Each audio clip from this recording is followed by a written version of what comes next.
बनी रहे, शरीर में कभी किसी प्रकार का रोग न हो, क्योंकि प्यारे हम परमात्मा से धन मांग सकते हैं, परमात्मा हमें धन तो दे देगा, लेकिन क्या आप धन से डल्लब का बिस्तर खरीद सकते हैं लेकिन नींद नहीं खरीद सकते?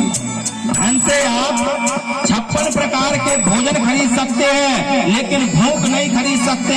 धन से आप सब व्यवस्थाओं को खरीद सकते हैं लेकिन मन की शांति को नहीं खरीद सकते। इसलिए भगवान के समक्ष जाकर बस यही प्रार्थना करें, बोले प्रभु आपने हमें जो दिया है हमें संतुष्टि है, बस केवल अगर आपको कुछ देना है तो हमारे घर में सुख शांति बनी रहे, यह शरीर जब तक पृथ्वी पर रहे आरोग्य रहे, क्योंकि सबसे बड़ा सुख और पहला सुख बताया है आरोग्य काया, जो किसी प्रकार का रोग हमारे शरीर में ना हो, ऐसी काया हमें परमात्मा प्राप्त कराए, ऐसा परमात्मा से जीवन में मांगना चाहिए। वही आज करदम जी महाराज कहते हैं, बोले देवहूति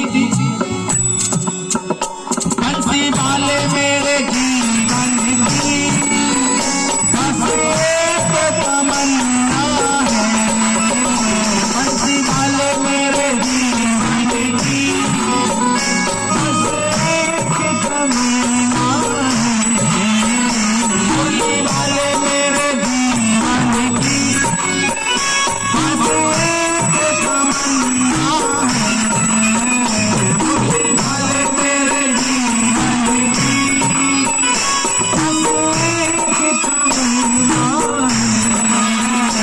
तुम संग हो मेरे, तुम संग हो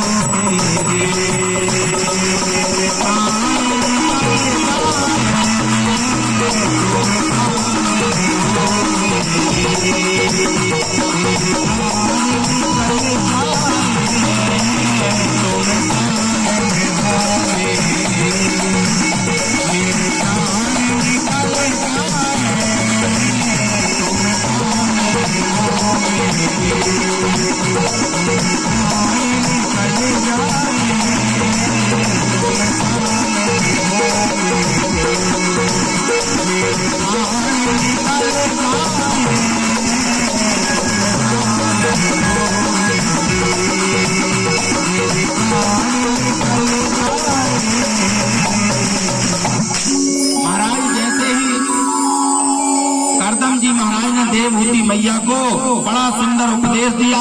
मैया देवहूति कहने लगी, वाह कितने सुंदर मेरे भाग्य हैं, मैंने आप सरीखे पति का वर्ण किया है, आपके जैसा पति मुझे प्राप्त हुआ है। देवहूति मैया अपने भाग्यों की उलाहना कर रही है, भाग्यों को धन्य मान रही है। बोले वाह कितनी सुंदर व्यवस्था है। करदम जी महाराज ने जैसे ही देवहूति मैया का हाथ पकड़कर और मान सरोवर बगल में बना हुआ था वही वन में, और जैसे ही मान सरोवर पर हाथ पकड़ के डुबकी लगाई तो करदम जी महाराज सुंदर 22 वर्ष के हो गए और देवहूति महारानी जो थी वह 16 वर्ष की हुई। करदम जी महाराज मैया देवहूति सुंदर अपने आश्रम में रहकर और अपना जीवन व्यतीत कर रही है। धीरे धीरे समय बीतता गया। करदम जी महाराज और देवहूति मैया लगे, बोले नारायण मुझे अब सब कुछ प्राप्त हो गया, आपने मुझे विवाह का आशीर्वाद दिया था, मेरा विवाह भी हो गया। प्रभु बस आपसे यही प्रार्थना है कि अब आप मेरे यहाँ पर पुत्र रूप में प्रकट होइए, जन्म लीजिए। तो भगवान ने सोचा कि हे करदम बड़े दिनों के बाद बुढ़ापे में तेरा विवाह हुआ था, अब ग्रस्त जीवन भी देख ले कैसा होता है। करदम जी महाराज के यहाँ पर भगवान ने अभी जन्म नहीं लिया। करदम जी महाराज के यहाँ सबसे पहले एक पुत्री का जन्म हुआ। उस पुत्री का नाम करदम जी महाराज ने ख्याति रखा। करदम जी महाराज कहने लगे, वाह, मैंने भगवान से कहा था, बोले प्रभु बाल रूप में आपके दर्शन करना है, आपने तो पहले ही पुत्री को भेज दिया। करदम जी महाराज और अपने ग्रस्त जीवन में अपना जीवन व्यतीत कर रहे हैं, और समय जैसे ही बढ़ा तो करदम जी महाराज के यहाँ पर दूसरी पुत्री का जन्म हो गया, उसका नाम कला रखा।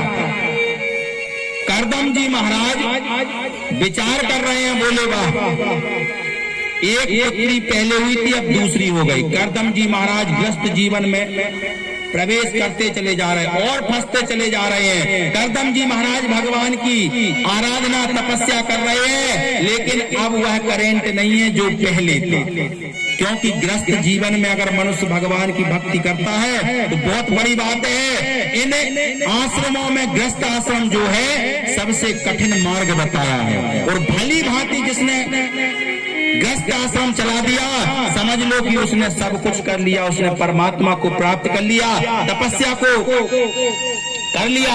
अब करदम जी महाराज भजन कीर्तन करते हैं, लेकिन वो मन नहीं लग रहा जो पहले करदम जी महाराज का लगता था। और समय बीता, करदम जी महाराज के यहाँ पर तीसरी पुत्री का जन्म हो गया।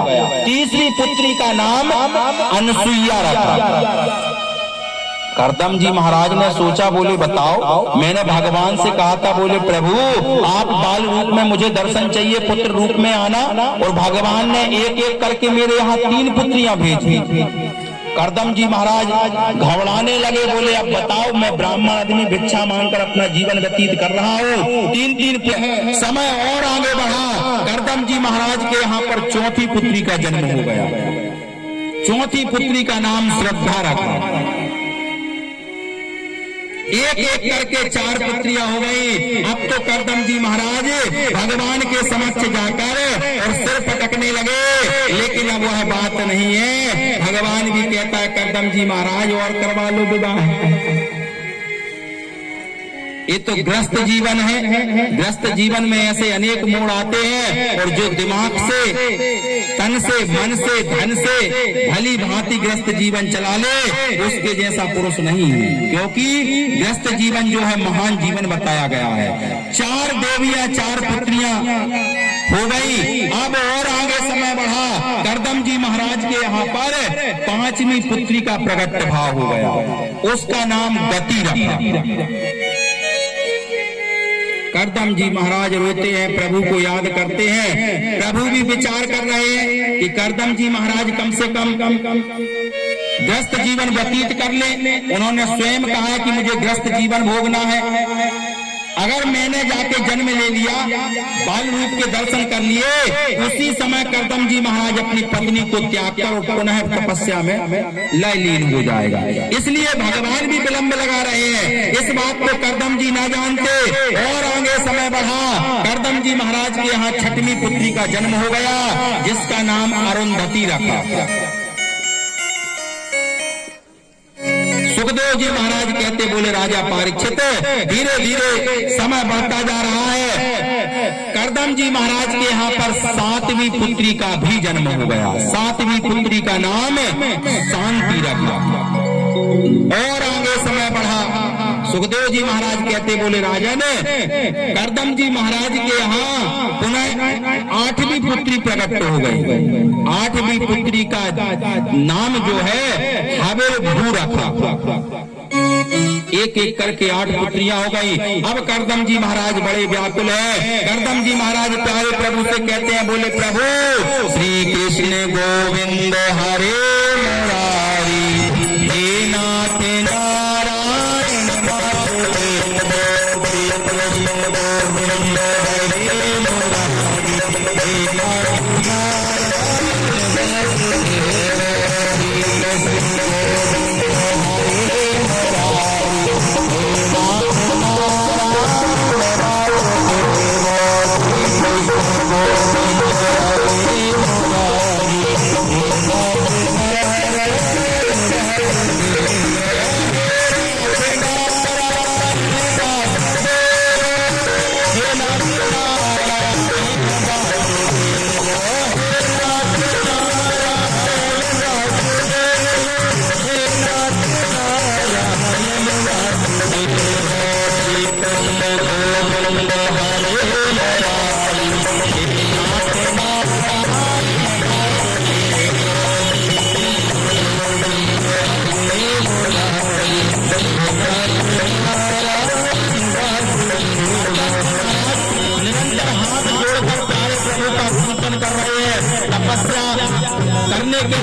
को तोड़ रहे हैं, भगवान का भजन कर रहे हैं, कीर्तन कर रहे हैं, पूजा पाठ कर रहे हैं, लेकिन अब वह बात नहीं रही।